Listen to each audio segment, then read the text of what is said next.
Okay, folks, sorry about that. Boy, that was loud. Sometimes you just have to roll with it. All right, day 2. So if you're just coming in order to not get dropped from the class, make sure you fill out that form at this URL. What else? The quiz links are up online, so don't forget you have quizzes due at the end of Sunday night each week. And also, I need a couple announcements, one of them being an updated syllabus with the correct final exam date. So it's Monday the 20th. So if you didn't get the new version of the syllabus, make sure you get that, so you're not looking at an old version. Before we start, are there any questions? Okay, so we're going to talk a little bit about cognitive methodology today. And again, I'm going to keep making this point throughout the quarter. These methods are not specific to cognitive psychology. Each and every one of them are used by other types of psychologists, even though they may have been initially used by cognitive psychologists. The first thing I want to point out is that in order to appreciate some of the findings and experiments that we're going to talk about in this class, you have to have some basic understanding of how the brain works. I'm not going to go over every little detail because it's just a lot of taxonomy, and your book will go into more detail, but I did just want to orient you to a few things. One of them just is that all the human behavior that we see, in fact, any animal behavior, is the result of what's going on in your brain. And your brain is in humans, is this 3-pound complex of neurons. So it's this big organ, and it's made out of lots and lots and lots of specialized cells. Despite the fact that all the brain is made of neurons, there are other kinds of divisions going on. Even though it looks bland and sort of monolithic in a way, there are lots and lots of different functional regions in the brain, and lots of different connections between those functional regions that give rise to human behavior that we notice. So again, starting at the bottom, your brain is made up of neurons. There's lots of different types of neurons. Essentially, they all do the same thing, but they have different morphologies depending on what part of the brain they're in and what kind of work they have to do.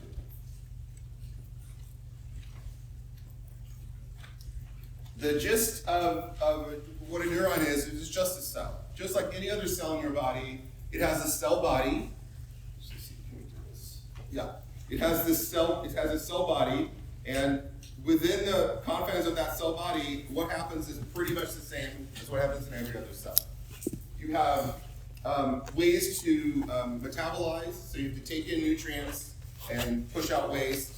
You have a way to convert those nutrients into energy, just like any other cell. The special thing about neurons is the other stuff.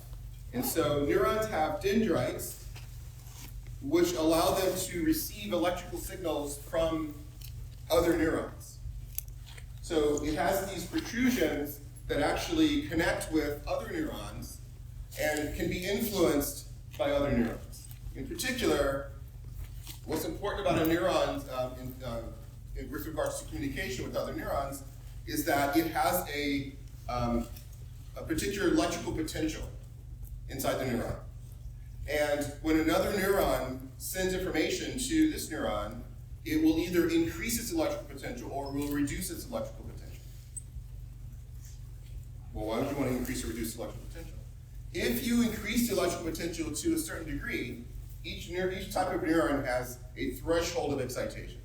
So if you increase the electrical potential of that neuron, nothing will happen. But eventually, if it gets high enough, it reaches a threshold, that neuron will then send a signal of its own to any neuron downstream that's connected to it.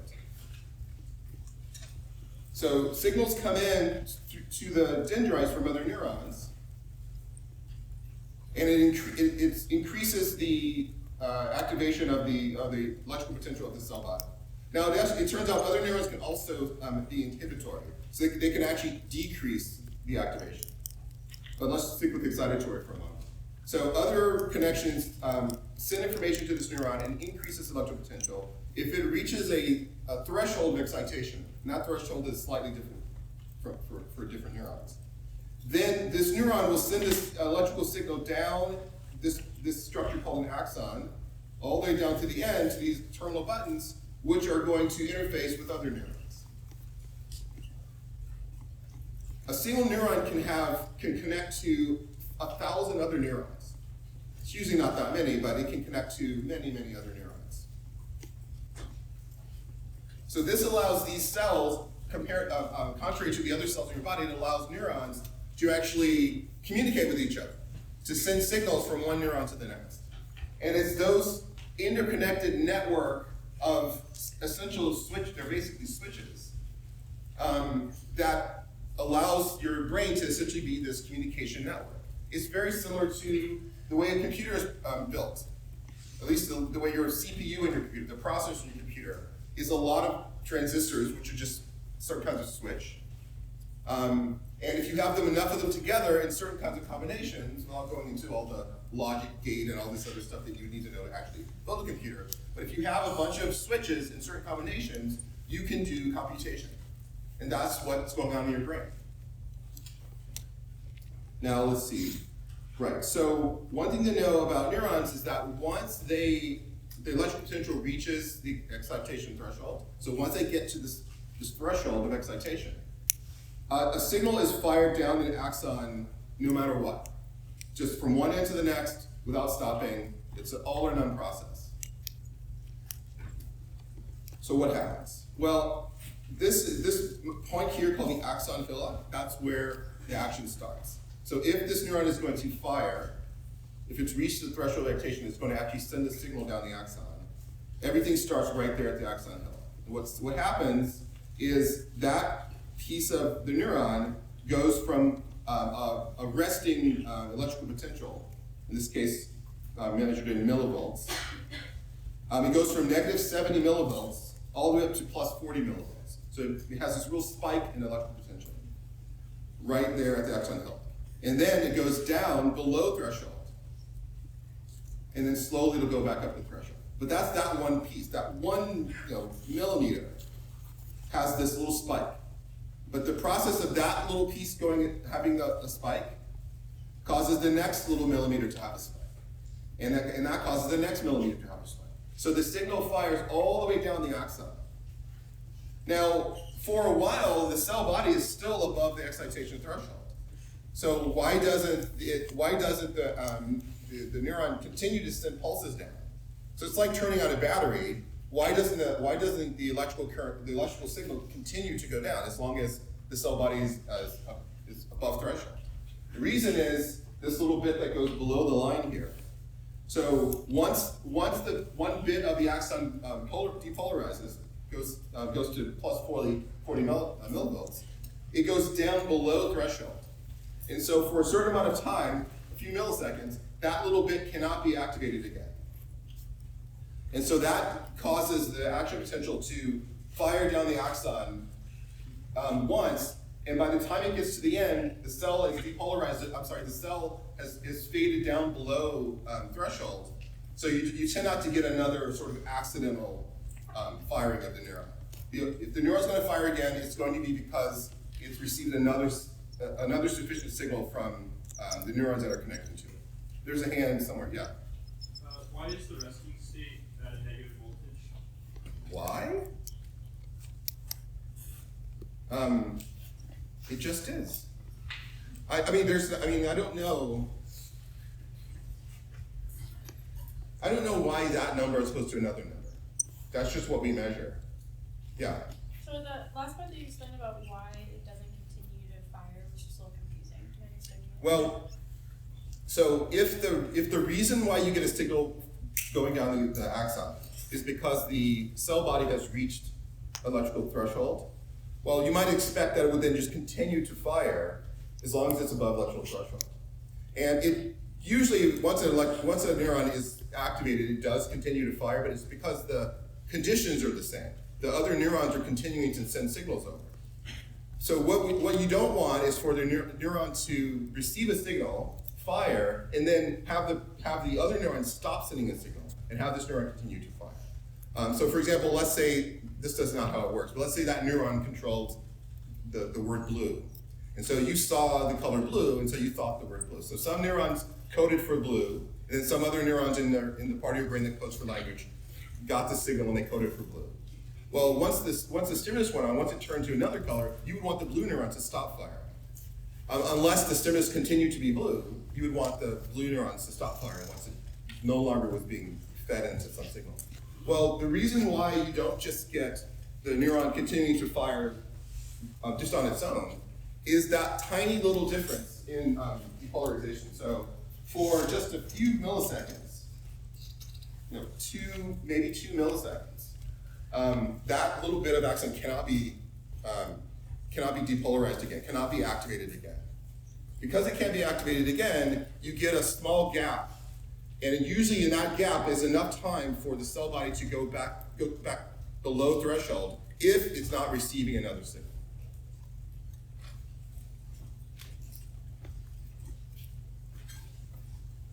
That was just a minor point that we spent 10 minutes on.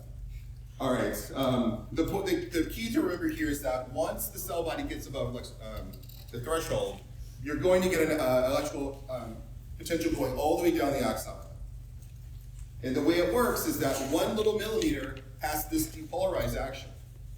It changes from -70 to +40 and it goes back down. And that process causes the next millimeter of the axon to do the same. And so on all the way down to the end. There was a hand in the back, yeah. You mentioned that certain neurons can reduce the feedback. Yes. Does that imply that there are neurons that stay above their action potential normally and that they're designed to be turned off for a brief moment of time before it goes back up? No, it's more like this. The resting threshold is always roughly the same.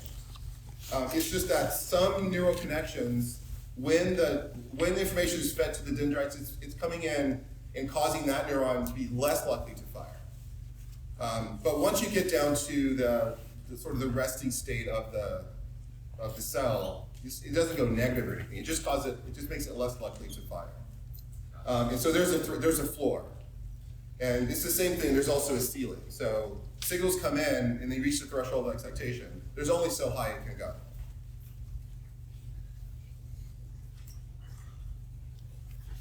All right, so just briefly, these little, not every neuron has these little yellow structures. This is called a myelin sheath, and usually longer neurons have these structures. The change in electrical potential that happens across the axon, all the way down the axon, it takes time. And when you're talking about a neuron that is, 2 millimeters long, it's not that big a deal. But you have some neurons that go from the bottom of your spine to your brain. You have some neurons that might be 3 feet long. Well, that would be a relatively slow signal. So for example, if you stepped on a thumbtack, you want your brain to get that signal as fast as possible, right? And that's actually what happens. If you start to step on a thumbtack, usually people don't completely step on thumbtacks. Usually you don't completely step on something sharp. You usually step on it and then pull back before you got completely in. Well, that's good. And that's because of fast communication. That's because that signal has gone to your spine from your leg. Actually, interestingly, those signals only go to your spine. If they actually had to go to your head, it would be too slow. You would step on it all the way. You'd burn your hand on the stove all the way before you pulled it away. So, but anyway, those neurons are relatively long, and so it's helpful if there's such a shortcut. And neurons that have myelin sheaths actually allow their electrical potential to jump from here to the next gap. There's little pinches in these, they're like lipids, little fatty protein structures. And the electrical potential jumps from here to here to here to here like that. There are also some neurons in your brain that have these, but let's not get into that right now. All right, so the gist here's information comes in, other neurons cause change, or connected to the dendrites of the neuron, that cause an increase or some change in the electrical potential. If the cell reaches its threshold of excitation, it shoots a signal down to the terminal buttons at the end. What happens there? Oh, let's see, we're gonna talk about that. Yes, okay. So, let me just put this up. I think the point here, the real reason to understand this, and again, we're just scratching the surface. There's tons to know about neurons and how they work in the brain. But I just wanted, at this point, to give you enough information so that we can use these dynamics when we talk about sensation and perception next, because it's really important. And the most important thing to understand is that, well, two things. One is, all of your neurons in your brain, unless they're dead, some neurons can die. You can kill some of your neurons now if you whack yourself in the head real hard. You'll probably kill a few hundred. Don't do that. So all the neurons in your brain are alive, they're cells, they're alive, and they're all firing at some base rate. And so what I'm representing here is the same thing that these lines are representing. A number of action potentials per second, okay? So every neuron that's alive in your brain is firing at some rate, some base rate. The only way that's not true is if that neuron is dead, okay? So every neuron in your brain is firing at some base rate. Now, if some signal comes in, if that neuron is excited in some way, it can increase the number of times it fires per second. What can't change, by the way, is how fast the action potential moves down the axon. That is a fixed rate. That never changes. Doesn't matter what the stimulus says, doesn't matter. But what can change is how often that cell reaches the threshold of excitation. So if we've got neurons in our eye that are sensitive to light, and so if I shine a light in your eye, the neurons are going to go from their base rate to some increased rate, some increased firing per second. When I take the light away, for a little while, they'll continue to fire above base rate, and then they'll slowly go back to base rate, okay? So that's point number one. Neurons all have a base rate of firing, and that base rate can be increased or decreased depending on the signals that they receive. So if they receive a lot of excitatory signals from other neurons, they can increase their base rate and fire more times per second. If they receive a lot of inhibitory connection from other neurons, they can decrease their base rate. They can decrease the number of times they fire per second. And that can decrease below base rate. So that's step one, just the idea that neurons can code for activity by increasing the number of times they fire every second or decreasing the number of times they fire every second. The other thing that can be coded for, actually we'll get to that in a sec. I think one of the things this picture is supposed to show you is that even though the story just showed you is true, the increase or decrease is not necessarily regular.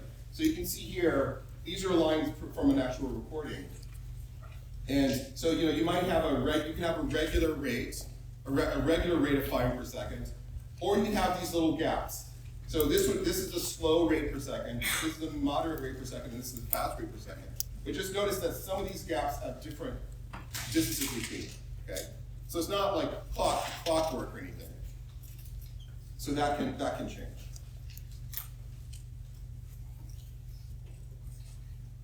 All right, so fine. You got a neuron that's received some signal from another neuron. We haven't actually talked about how it receives that signal. It's just that it's connected to the cell via the dendrites.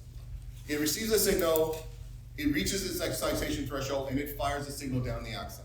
What happens at the end? At the end of the neuron are these little structures called terminal buttons. Actually, go back here for a second. These little structures look like this. There can be multiple of these. There can be 1, there can be 7, there can be 100. Some number of terminal buttons. And now you might imagine that if you were designing a computer, designing a machine that was supposed to be a brain, and you wanted to have a system that we're describing, a bunch of interconnected switches, you might imagine that you actually connect those things. These neurons are sounding a lot like wires, right? I mean, there's an electrical signal running down the wire, and it's got to send information to another electrical structure. Why not connect them? Well, that's just not how it works. It turns out that there's a little tiny gap between the terminal button of one neuron and either the cell body or the dendrites of another neuron. All right, that's a point I didn't make before. Most of the time, neurons, the terminal buttons of one neuron connect to the dendrites of another neuron. But it's perfectly fine for the terminal buttons of a neuron to connect to the cell body of another neuron. It doesn't really matter. Either way, they can send the signal to the neuron. It can increase or decrease the excitation level of the next neuron. So, however, these things don't actually touch. There's this teeny tiny gap between one neuron and the next neuron. You need a electron microscope to see it. And because they're not connected, obviously it can't directly transfer the electrical potential from one to the next. Yeah. Can the axon terminals of one neuron connect to several dendrites, like several different neurons' dendrites, or is it always like one to one? It's not one. It's the first one. Okay. One neuron can connect to hundreds of other neurons.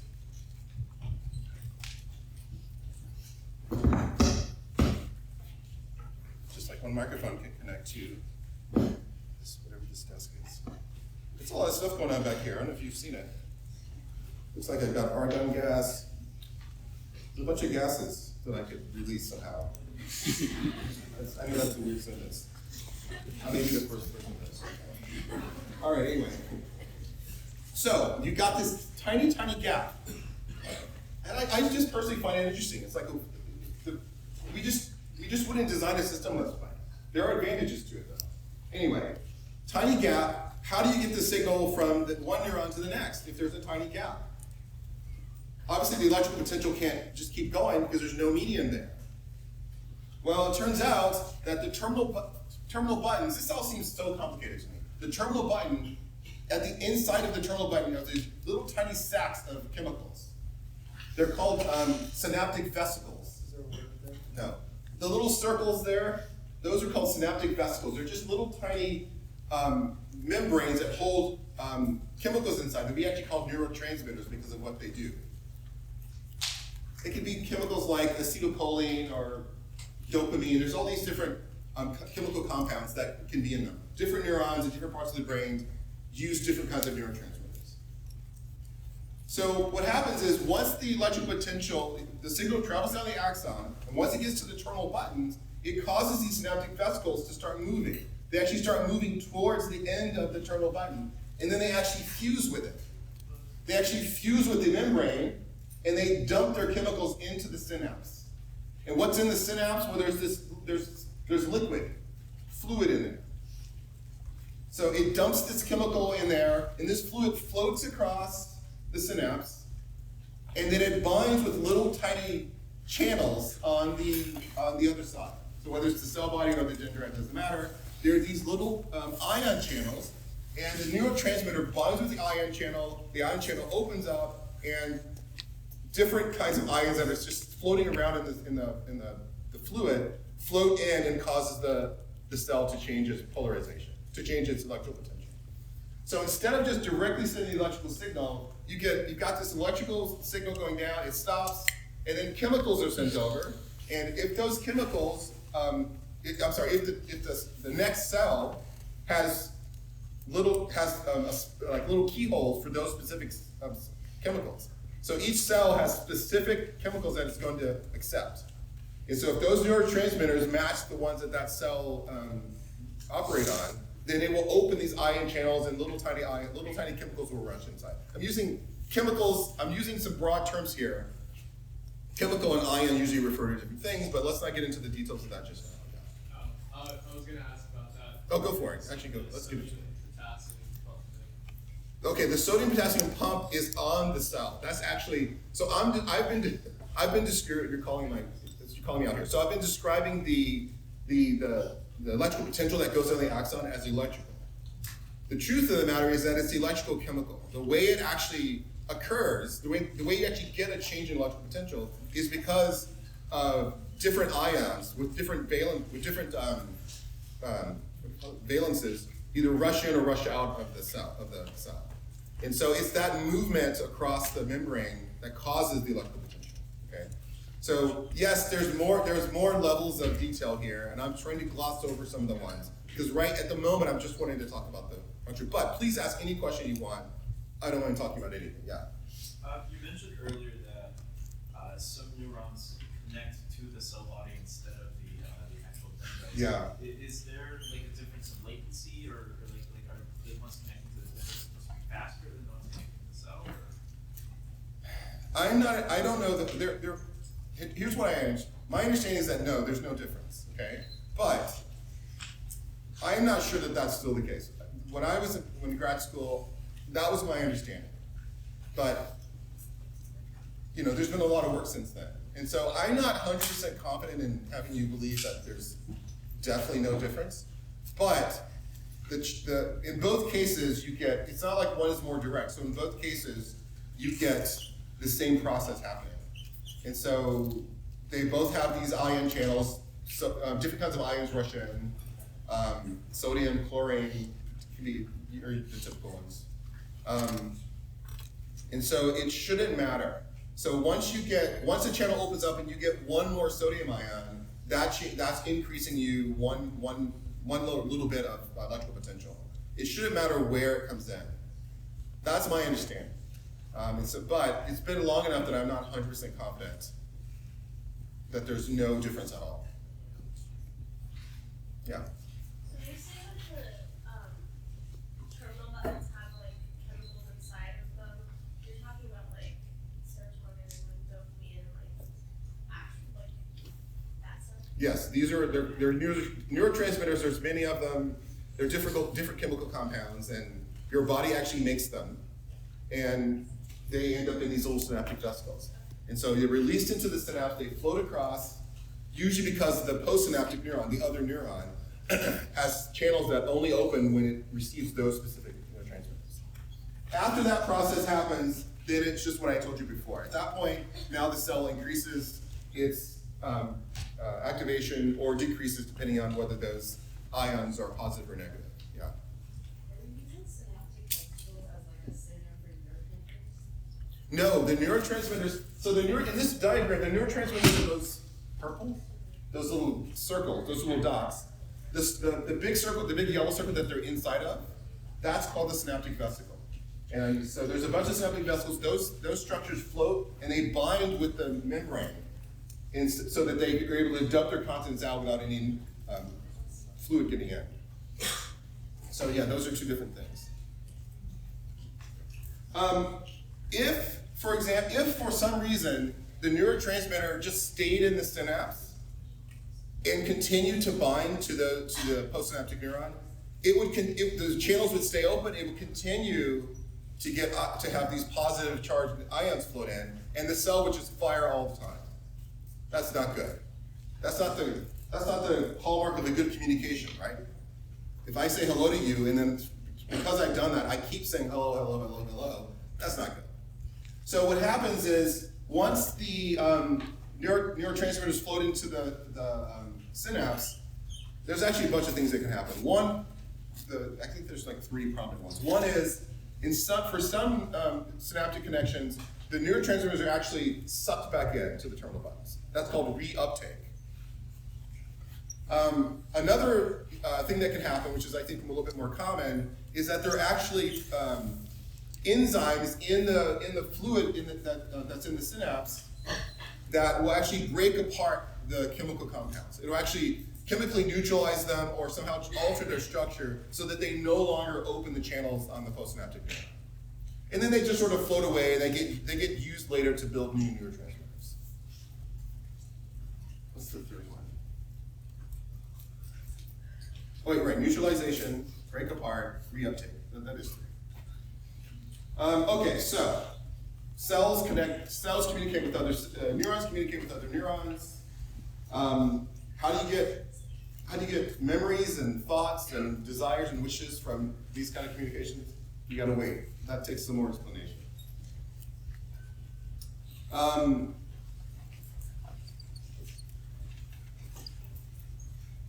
That's just a summary. I used to have a nice, let's see what this, oh, it is still looking good. Oh yeah, I made this video. I was really proud of myself in 1992. It was hard back then to do this, something like that. Anyway, so I made this just to show that, let's see, is it happening again? So let's see, watch the little blue. Right, so one thing to notice here is I've got a split axon. That can actually happen. So all the canonical diagrams is always just one axon, but you can actually have a split axon so that you send signals to multiple postsynaptic neurons. All right, I'm going to move forward. This is the summary of what I've already talked about. Again, we're still at broad strokes here. Another thing to think about when you're thinking about neurons is that there are some, actually maybe we'll get to it today, there are some neurons that code for something very, very specific. Like there's a neuron in your brain that codes, or there are a bunch of neurons in your brain that code for straight lines. There's other neurons that code for the color red. That's called specificity coding, when one neuron codes for something fairly specific. Like by code for, I mean it fires when there's something red or when there's a straight line, and it doesn't fire any other time. So in a way, it represents that color. Most stimuli that we would care about, whether it's a word or a person's face or whatever, is not coded for with a single neuron. It's coded for with the firing of a bunch of neurons. And what matters is which neurons are firing and to what degree they're firing. That's called population coding. And in order to actually represent something in the brain, you actually need a bunch of different neurons to code for that one thing.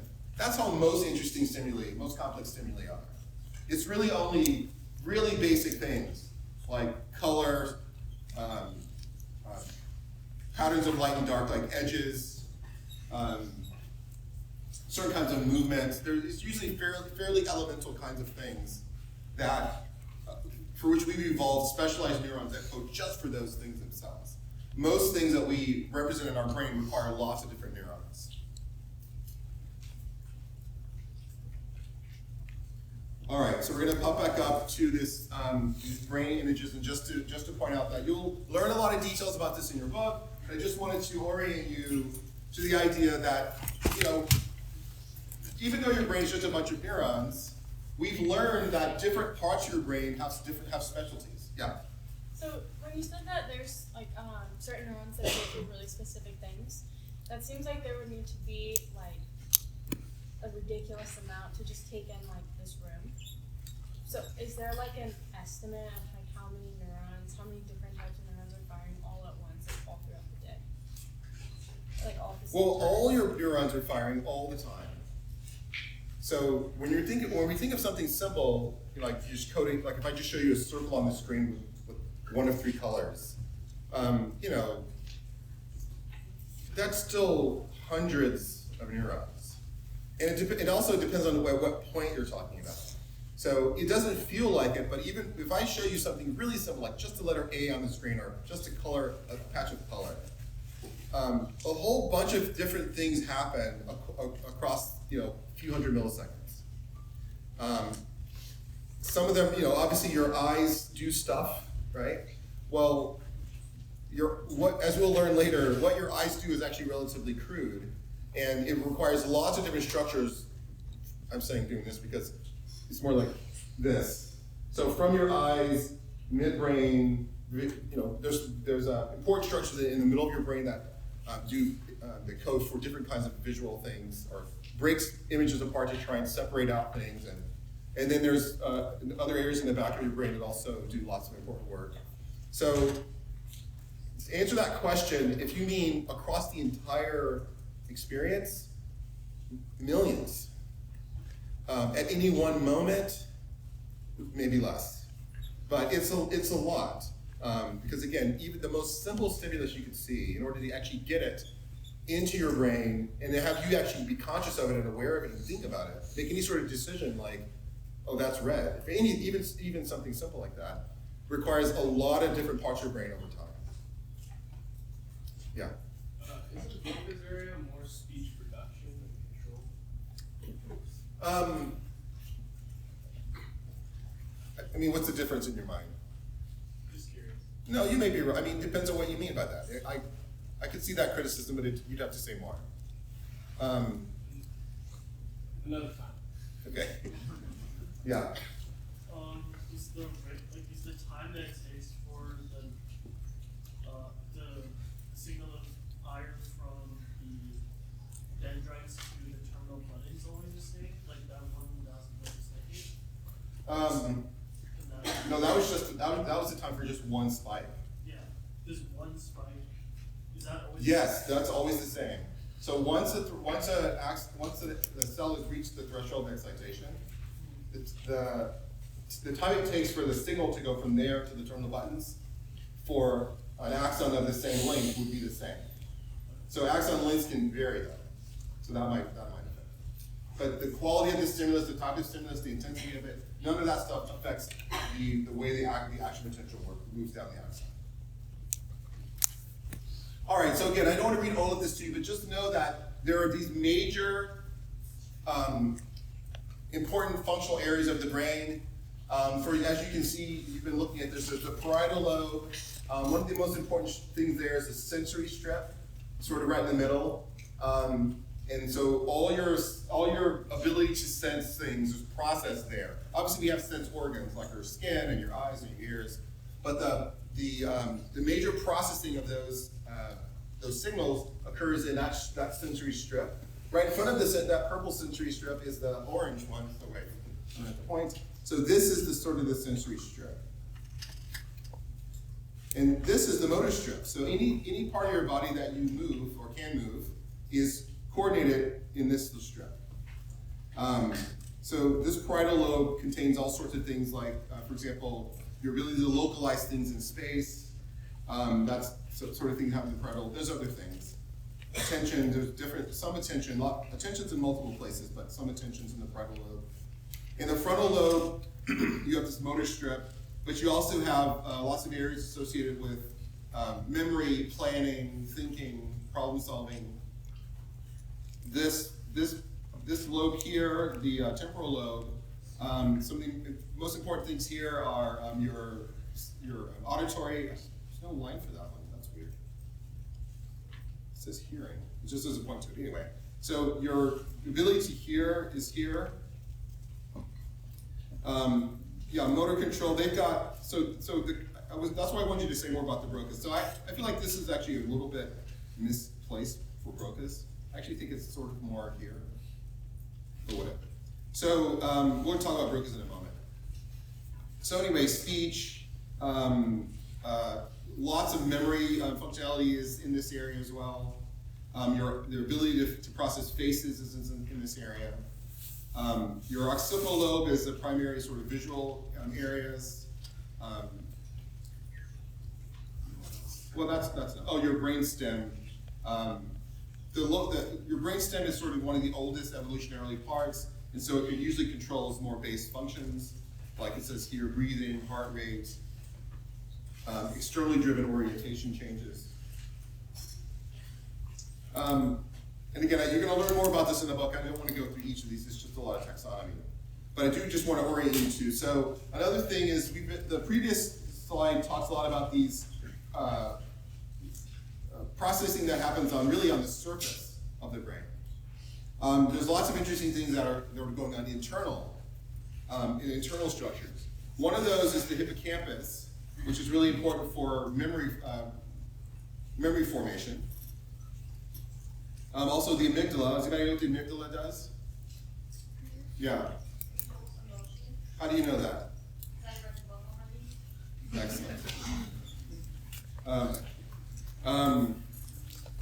Okay, fine. I always imagine someone's going to say that they learned it in the show Firefly, which I love. But nobody watches. You're all too young. Especially. Anyway.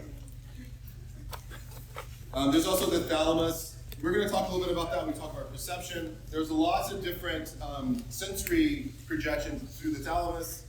Sometimes it's called the way station because a lot of things go through it. It's not really fair. As we'll talk about when we talk about vision, your early visual processing actually starts happening in this region. There's your cerebellum, so a lot of your motor control, your fine motor control occurs is processed in this region. This region is usually larger in Olympic athletes than others. And that change has been increasing year after year. What else? So anyway, so we talk about the midbrain stuff. So yeah, there's some. What else is here? Well, that's enough. Yeah, this is it. So on the brainstem, there's some interesting structures. One is your reticular formation. These areas, this part of your brain controls things like breathing, your sleep-wake cycle. If you, in the front of this part, in front of this structure, are things that control your orientation. So if someone if there's a really loud sound and you orient towards it, that's what usually happens. If someone fires a gun or something really loud, you will automatically, without any sort of conscious thought, you will orient towards it. So sudden onsets, auditory or visual onsets, capture our attention even if we don't want them to. You can suppress it, but it's automatic. Those are controlled by structures in this region as well. Sex drive, hunger, a lot of these base sort of things are controlled in the brainstem in this region. Okay, so again, there's a lot more to say about the internal structures of the brain, but you can read those in your book. We're going to talk a little bit about the history of neuroscience. You can imagine, just like before, I was saying before, it's really hard to understand what's going on in the brain in a living person because you can't see what's going on. You can't look, you can't measure. So people have been desperately trying to figure out ways to understand brain function despite the fact that they can't actually see inside. And so one of the trends that happened in the 1700s, 1800s, was this idea of using something called phrenology. And phrenology is just the idea that you can learn something about someone, about their personality, about how they think, about how they're going to behave in the future, by literally moving your hands over their skull and feeling for different kinds of bumps. And the idea was that different parts of your skull were influenced by the brain underneath them.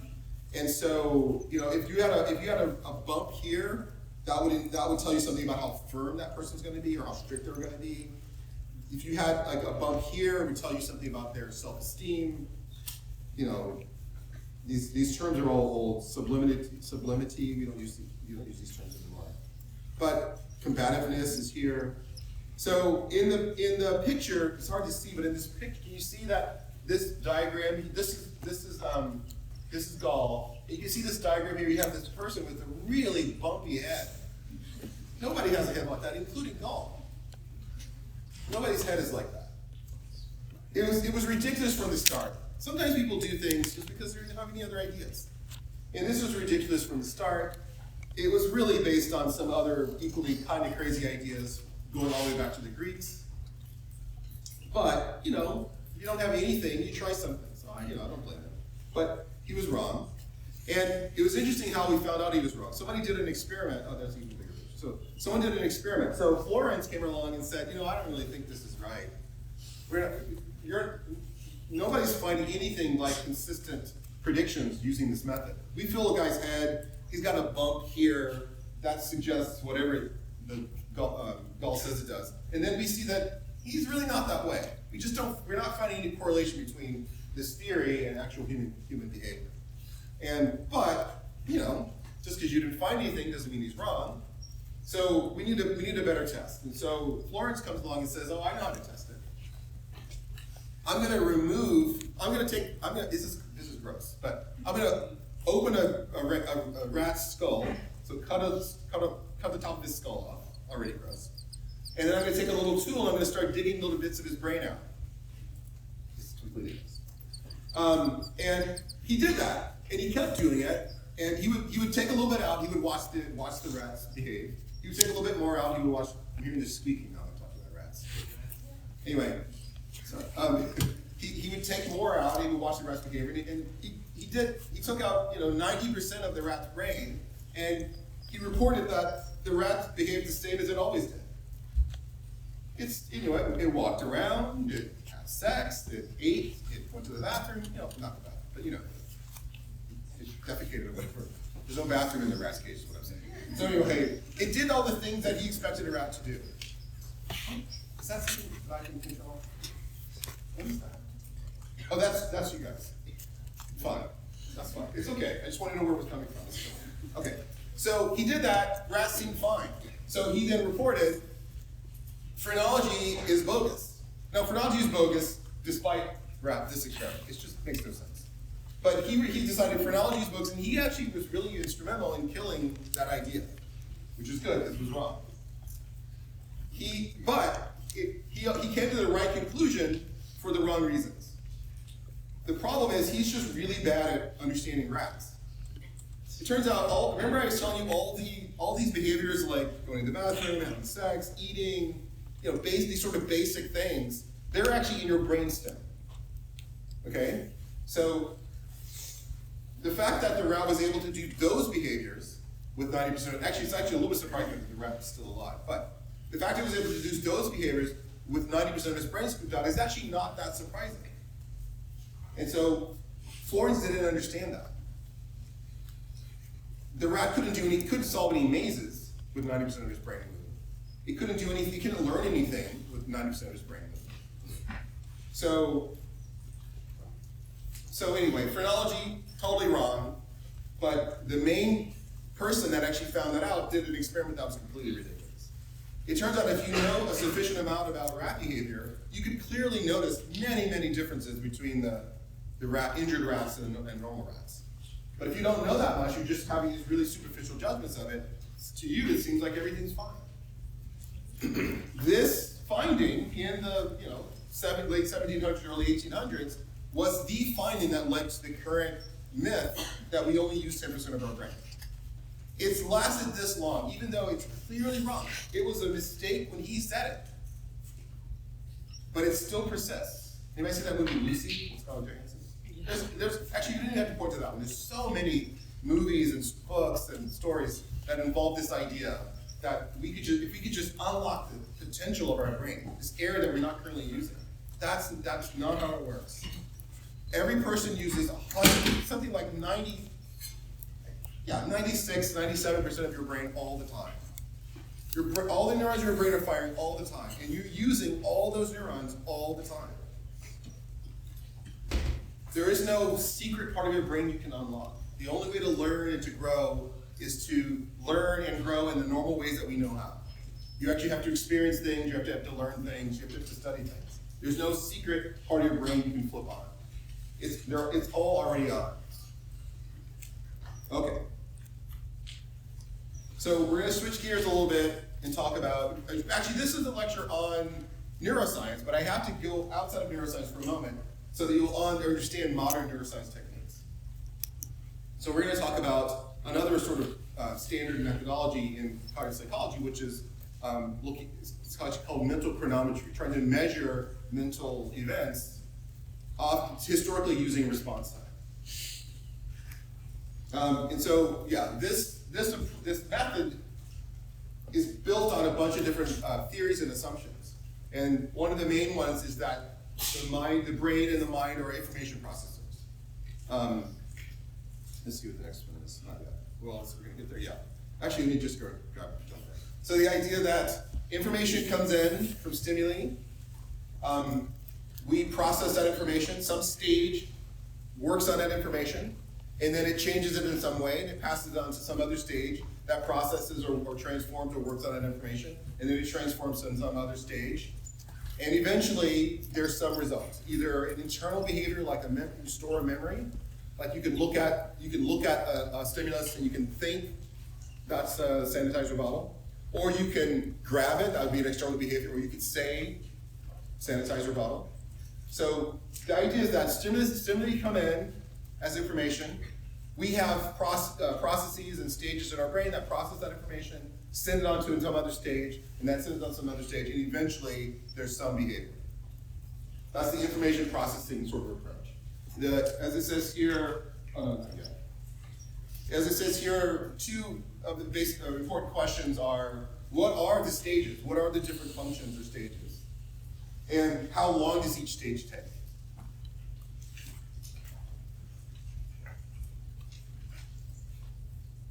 So it looks at a stimulus response behavior as a flow of information through a bunch of processors.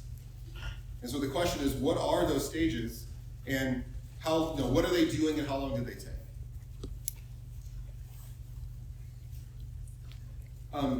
Wait, let me go back for a second. I missed Dodgers. So I just want to point out that I'm going to tell you about a specific method of how you learn something from response times. I want to point out that this is one of the things that happened around the turn of the century, around 1900. And before I was telling you that psychologists all over the world, I'm sorry, not psychologists, scientists all over the world in different disciplines had the same idea that you could learn about hidden processes, things that you couldn't measure directly. You could learn about them by clever experimentation and logical inference. And Donders is one of the people who was in that tradition, who actually helped us discover that point in psychology. So let's come up with an example here. So imagine Gail Watkins owns a box company that makes wooden boxes with little nice latches and things.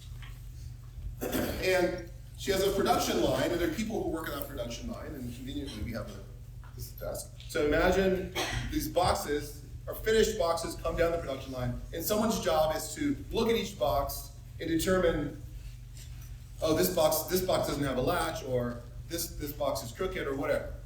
So I need to add a latch, or I need to fix something. So each person may have to do something to that box as a function of where it is in the production process. And what they need to do to it is indicated by like a little red, green, or blue tag that's on it. So if there's a red tag, it's defective, you need to take it off the line. If there's a green tag, it needs a knob, put a knob on real quick. If there's a blue tag, it needs a latch, put a latch on. Okay? So you got people on the line, the boxes are coming down, they're making these decisions. They look at the stimulus, which is the color, they figure out what they need to do, and then they do it. That's no problem. The question is, Gail Watkins realizes that she might need more, there are more problems than just 3. And she wants to know, if I add more colors, if I add more colored tags, is that going to slow down the line? Is that going to slow down the production line? Because if it's going to slow it down, if it's going to slow it down enough, she might not want to add more. Okay? So the question is, you've already got tags on the boxes. If I add more tags, is that going to cause people to work more slowly, or the same, or faster? How's it going to change? Now, in a way, what you're asking is, what is the nature of the decision process when someone looks at those tags and decides, oh, here's what I need to do based on that color? What is the nature of that process? Does it matter how many things you have to decide between? Does it take longer to decide decide whether a particular color is one of 7 colors or versus one of 3 colors? That's a business kind of a question, but it's also a psychological question. Well, because there are people involved. So if you want to really know the answer to that, you could just do it. You could just try it. But there might be business reasons why that's not a good idea. You don't want to slow down the line and realize that it's costing you a lot of money. It would be nice if you could figure it out before whether it's a good idea before you implement it. So, given that it involves people and decision making, it's a good idea to ask a cognitive psychologist. So you ask a cognitive psychologist, and they say, well, it depends on the way people make decisions. In particular, whether they make decisions in parallel or in series. So what does that mean? So what we mean by that is not that complicated. It just means one thing that, imagine this task. You get a color. We call this a 2-choice task. You get a color, you have to perceive the color. So once the first stage is sort of this visual stage, where you actually perceive what is the color. And then once you understand that it's red, you have to decide, once you perceive the color, you have to decide, is it this one? Is it the one that goes with the latch? Is it the one that goes with the, whatever it was, the knob? Or is it the one that goes with the defect? So you have to make these choices. You have to make a decision. It could be that you first consider whether it's the action that goes with red. Whether you consider whether it's the latch, and then you consider whether it's a knob, and then you consider whether it's the defect. Or you could do those all at once. You could just look at the color and match it directly to what you need to do. You could just look at it and go red latch, or whatever color it was. Or you could go red, is it the green, is it the latch, is it the knob? No, it's the defect. So the question is whether you make that decision by considering all the options at once, or you make that decision one option at a time, okay? Now, I'm talking about this as if it's the modern day, but this experiment was actually done in the late 1800s by Donders and his grad students.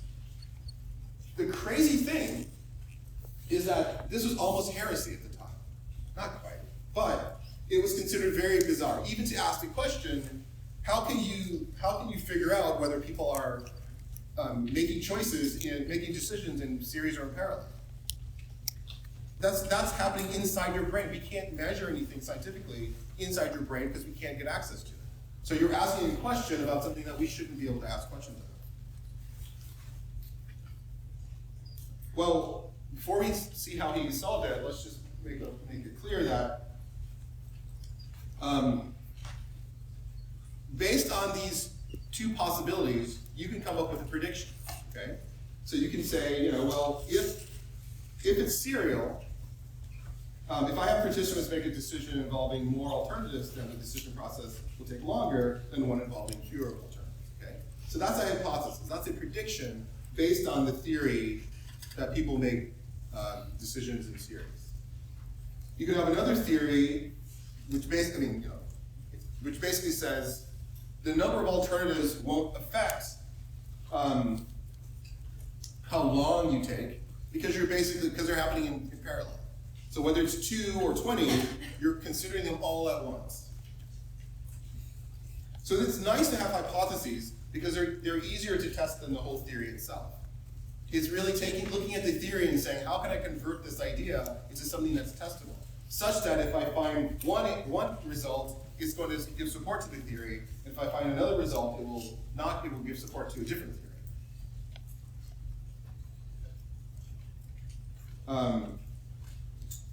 Oh yeah, I do want to point this. So we skipped this slide last time, so I want to just point out that just some terminology. The thing that you actually manipulate in an experiment.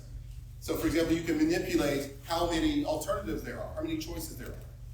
You have 2 choices or you have a 4 choice. That's called an independent variable. And the thing that you actually measure, in this case we're going to be measuring response time, how long it takes them to make the choice, that's called the dependent variable. Sometimes called the dependent measure, sometimes just called the measure. So anyway, if we do this, we can bring in a bunch of people and have them make either a 2-choice task or a task with 2 choices or a task with 3 choices or whatever. So a task with fewer choices and a task with more choices. We'll do that and then we'll measure their response, have them do it multiple times, we'll measure their average response time. We'll collect that data from many people and we'll average those averages. And so we'll have an average response time for the small number of choices and an average response time for the large number of choices. Oh yeah, why not do this experiment on an actual assembly line? A cognitive psychologist is going to want to do this in a laboratory. Why not do it at the assembly line? Yeah.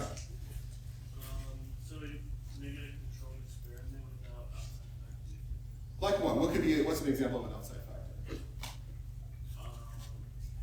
Maybe like some third party walks into a factory that day and it's like maybe like a business partner and then the manager's like, you have to look good for the business partner today, and then they work faster that day even though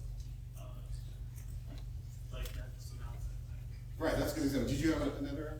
Yeah, this test was to check it for the general population. The assembly line workers may already have too much experience in a specific task, so they'll be quicker to look for a loose screw than a lay person.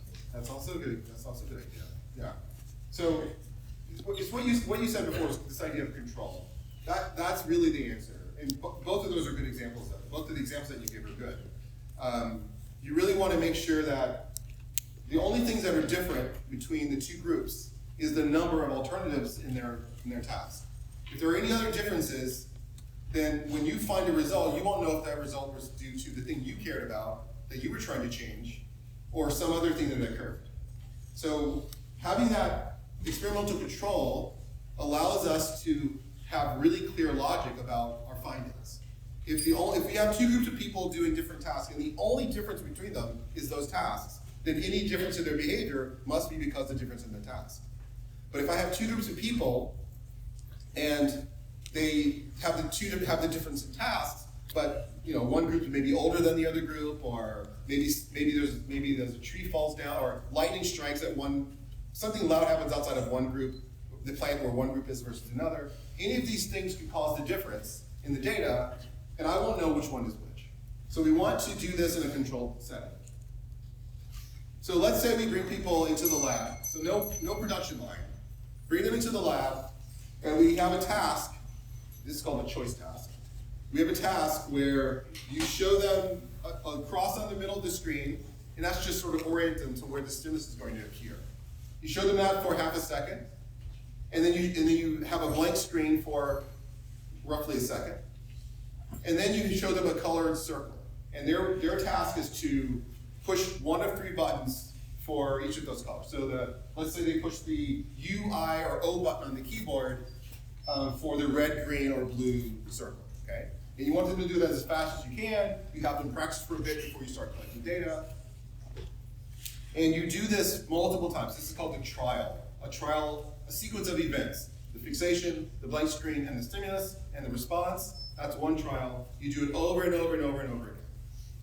And you do that for a 2-choice task, and you also do that for a 3-choice task. And the question is, are they going to be different? One theory that we make decisions in series predicts that there will be a difference in time. It takes more time. If you look at things one at a time, it'll take more time to do 3 choices than to decide between 2 choices. The other theory suggests that it doesn't matter. You consider all the choices in parallel at once, so the number of choices won't matter, won't affect the response. So let's say we do this. And what is the point? We just talked about that. Sorry. Let's say we do this, and we find that it takes, on average, 350 milliseconds to do the 2-choice task, and it takes 387 milliseconds to do the 3-choice task. So based on this result, which theory is correct? Or which theory is supported by this data? Well, someone else. Yeah. Is it the series? Why? Because one is longer than the other. The 3 choices adds an extra bit of time into that. Right, exactly. So the 3 choices adds it seems to add a little bit of extra time. That's exactly what the first theory predicted, the serial theory predicted. The parallel theory says there would be a difference. So if we do this task over and over and over and over for each person, get their average response time, and then we average that across all the different people in our study, so that we get these 2 different numbers. We're pretty confident that 2-choice task takes about 356 milliseconds, 3-choice takes about 387. Those are not the same. One of our theories predicted that those would be the same, so that is not supported here. Okay, what did we just measure? Now this is what Donders came up in the late 1800s. Donders said, this is more than just saying one of these is longer than the other. Donders is saying, we're doing some interesting thing here. We're actually measuring something specific about the way the mind works. Now, one of them is obvious. It's obvious that we've measured something about how decision processes work. It looks like they operate in series as opposed to in parallel, okay? So that's actually pretty cool. And that was already revolutionary in the late 1800s. And when Donders gave his first talk on this, that was pretty amazing. But the most amazing thing was the other thing you've learned. Can anybody tell what is the other thing you learned from just by comparing these 2 numbers? Just by subtracting 350 milliseconds, 356 from 387? Yeah. What else did we learn here? Yeah. The time they Okay, so that's true, but you can, if you slightly tweak that answer, what you've learned is the time it takes to make a single, to decide a single choice. Well, that's crazy. You've measured something down to the millisecond. You've actually measured it, something that you can't see and can't touch. You've measured a mental process, the duration of a mental process. Not only have you found some data that strongly suggests the way decision making works, series versus parallel, you've measured the actual duration. Now, what would be the next experiment you'd want to do? Well, actually, what is the duration? What is 356? What is 387 minus 356? You think this class could have math in it? Anyone? 31? Does someone have something other than 31? Is it 29? No, it's 31. All right, so if we did another experiment with a 4-choice task, what would we expect the average response time to be?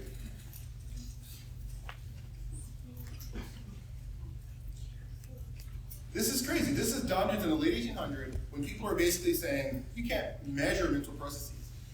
He's saying, I can tell the nature of decision making. I can tell how much it takes to consider one decision.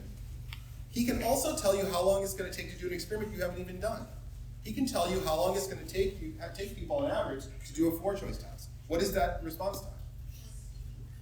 418. 418? And you got that by? Adding. All right, good.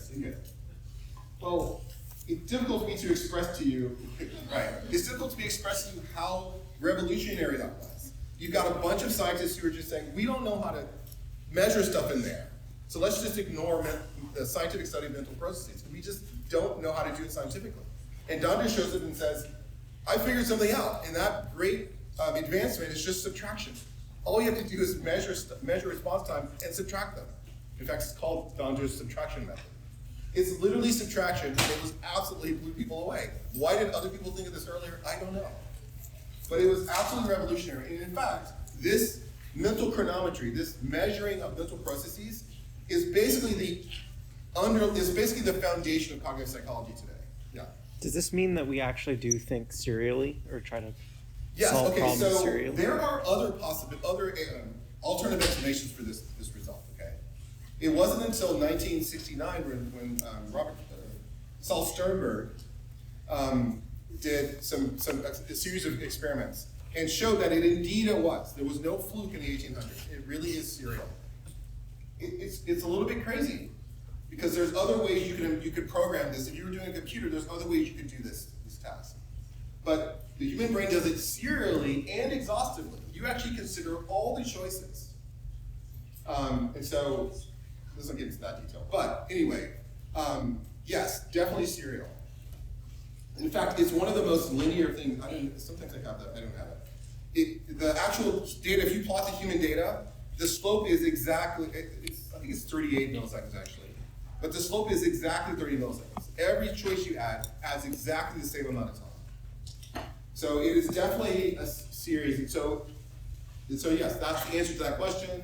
So if you own this business and you want to know what should I do, you can add more colors, but it's definitely going to take people longer to make those decisions. Okay, so we're running out of time, right? 1:15, is that how this goes? Yeah.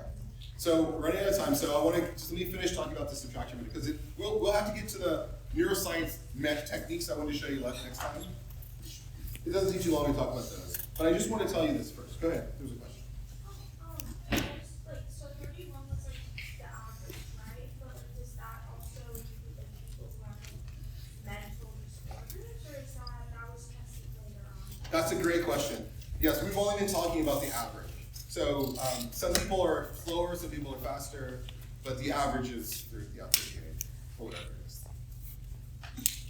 Okay, so subtraction works so well that we built an entire discipline on it. It is still basically the primary reasoning that we use in cognitive psychology. However, it's not perfect. It's actually quite challenging to get it exactly right. So here's the issue. that whole logic of subtraction is based on 3 assumptions that have to be correct in order for you to be able to look at a subtracted difference and say the difference must be the duration of whatever process is different between these 2 tasks. In order for you to make that logical step, 3 things have to be true. One is this assumption of pure insertion. So if you've got 2 tasks, let me go back for a second here. If you've got one task like this, and you insert some stage into it, you're assuming that all the other stages have the same duration. So you're assuming that when you go from a 2-choice task to a 3-choice task, that, for example, the encoding stage, you're assuming that all the stages have the same duration. But it is very possible that if you have to decide between red and blue, that might take a lot less time to perceive enough of the color to make that decision than if you have to decide between one of 12 colors. You may actually have to spend more time, a few more milliseconds, visually processing that stimulus in order to be able to make the correct color judgment. So the idea that encoding would change when you go from 2 colors to 3 colors or 2 colors to 8 colors is actually quite likely.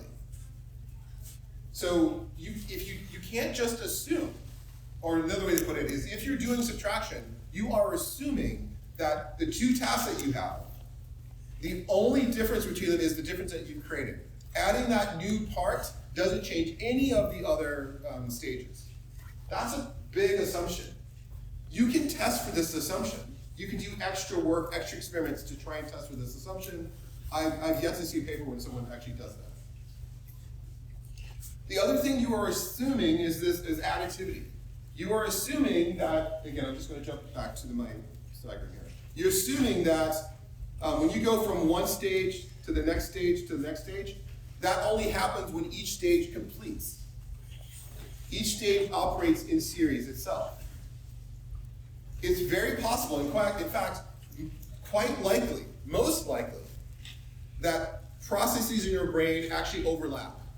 There's both feed-forward and feedback relationships. Information is sent forward and back. There's this overlapping relationship between mental processes. Some of them, in some cases, are either serial or so barely overlapping that it's okay to assume they're serial. But it is very possible that in many, many tasks, several of the stages that you in your brain are actually overlapping. That's actually guaranteed by the way our brain is put together. Having a massively parallel neural network guarantees that parallelism is the default.